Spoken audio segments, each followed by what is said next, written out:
lensa cembung. Judul kita hari ini adalah pembentukan bayangan pada lensa cembung.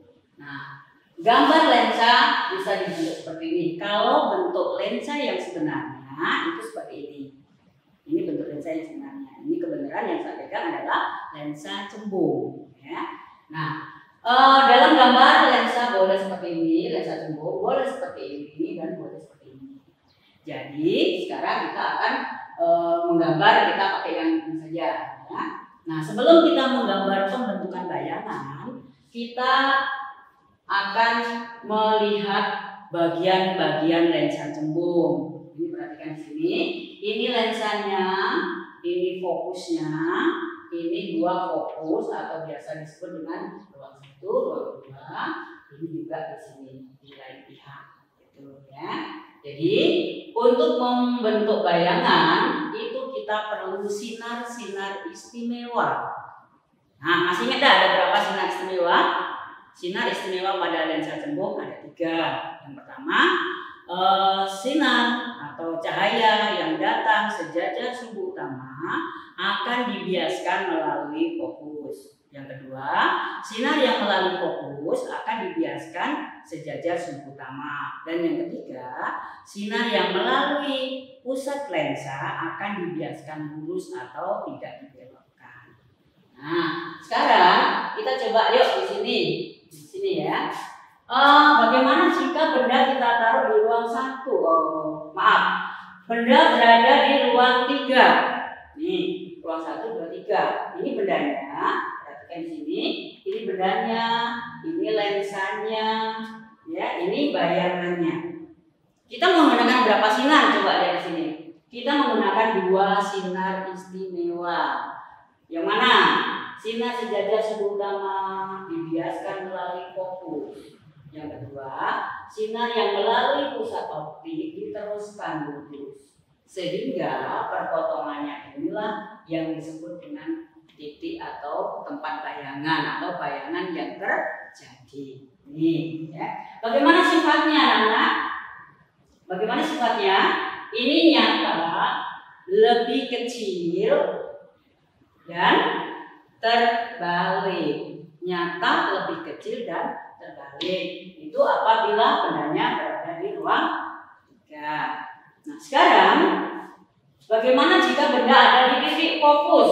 Nah, bendanya ada di titik fokus. Bagaimana bayangannya?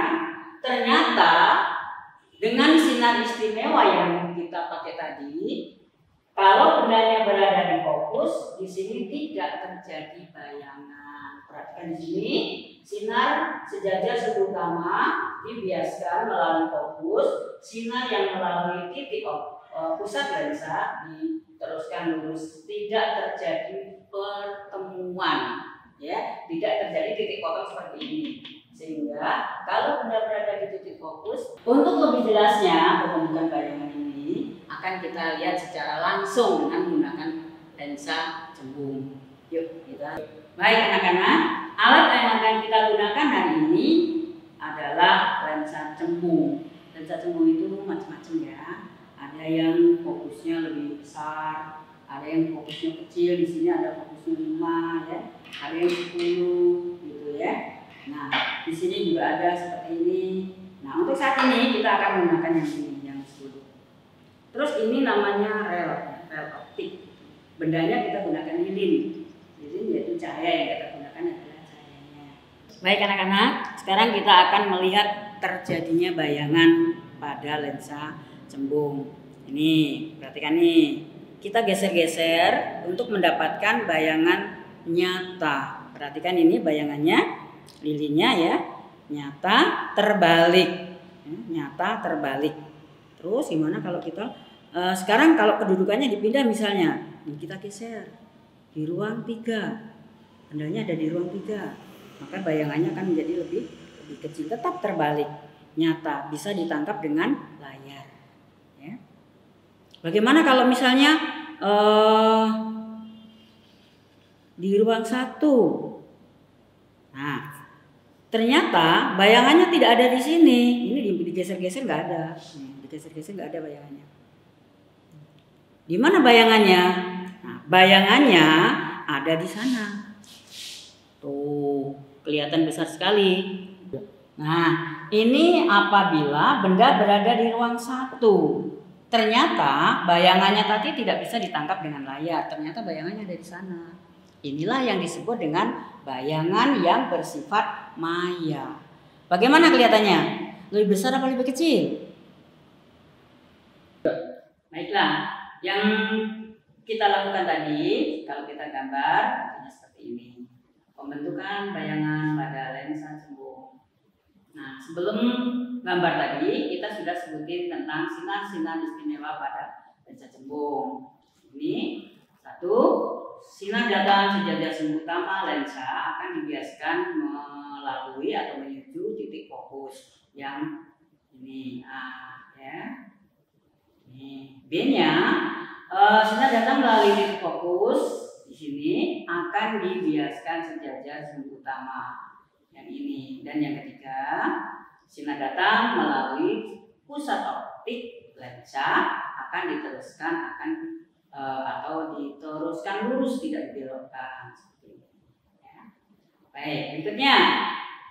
Nah, ini gambar benda berada di ruang satu antara O dan F.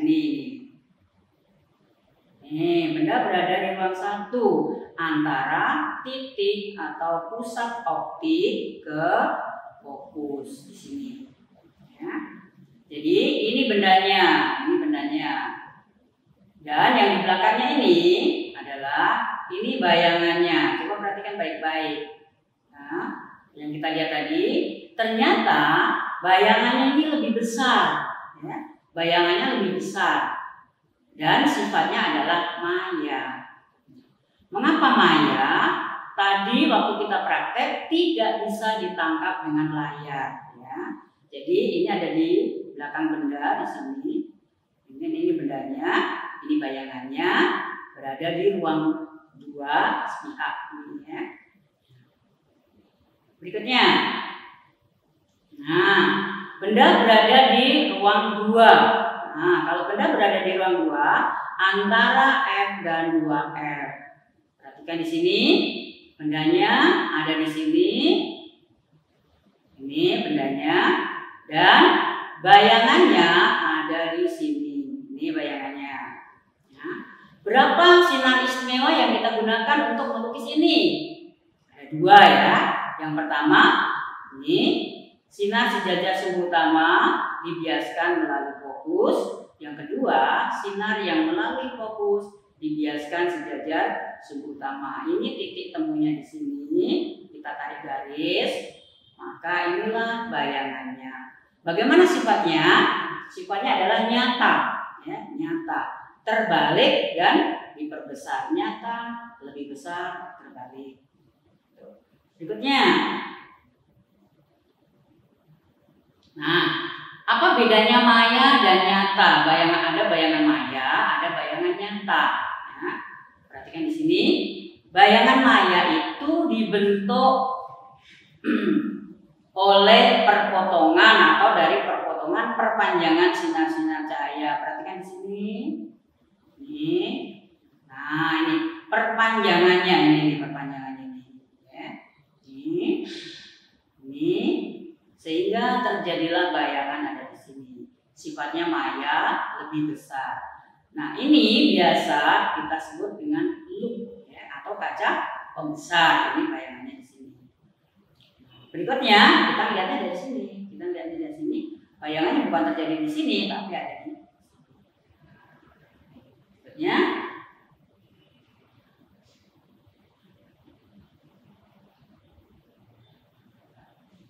Bayangan nyata. Tadi bayangan maya, sekarang bayangan nyata. Bayangan nyata itu adalah terbentuk dari perpanjangan langsung. Sinar-sinar ini perpanjangan langsung, tidak melalui perpanjangan yang ada di belakang tadi, yang ada di sini tadi, tidak dipanjangin ke sini gitu enggak, tapi langsung ke sini. Titik temunya ada di sini. Dan ini bisa ditangkap dengan layar, ya, bisa ditangkap dengan layar. Kalau menggunakan rumus, nah di sini ini disebut titik fokus atau F, titik fokus. Sementara benda dari lensa ke benda ini kita sebut dengan S. S itu jarak antara benda dan lensa cembung. Bayangannya ini, letak bayangan ini kita sebut dengan S aksen atau yang SI juga boleh. Ya. Jadi untuk mencari berapa ini panjangnya ke sini, berapa ini jaraknya ke sini, kita menggunakan rumus seper F sama dengan seper S ditambah seper S aksen. Kalau kita ada soal seperti ini soalnya sebuah lensa cembung memiliki titik fokus 10 cm jika benda diletakkan pada jarak 20 cm, di manakah letak bayangan benda dan berapakah perbesarannya, sebutkan pula sifat bayangannya dan buatlah diagram gambarnya. Nah, sekarang kita coba ya. Nah, ini diketahui fokusnya tadi 10, jarak bendanya 20, ditanya jarak bayangan, perbesaran bayangan, sifat bayangan dan gambar. Ini rumus pada lensa. Seper F sama dengan seper S ditambah seper S aksen. Kita masukkan angkanya di sini. Ini sehingga hasilnya seperti ini. Jadi jarak bayangannya ke lensa itu 20 cm. Lihat di sini nilainya positif. Kalau nilainya di sini positif, berarti sifat bayangannya nyata. Ya.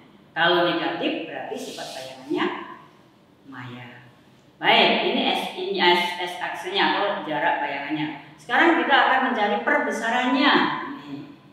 M sama dengan S aksen per S. 20 cm dibagi 20 cm sama dengan 1 kali. Artinya sama besar. Ya. Baik. Nah, ini yang tadi. Sifat bayangannya nyata, terbalik, sama besar. Bendanya ternyata di mana? Ternyata bendanya ada di 2F. Di sini 10, di sini 20. Bayangannya ada di mana? Bayangannya ada di 2F juga di sini. Besarnya sama, terbalik. Ya. Baik, untuk hari ini kita cukup sampai di sini dulu. Kita lanjutkan lagi minggu depan. Sampai ketemu lagi. Terima kasih.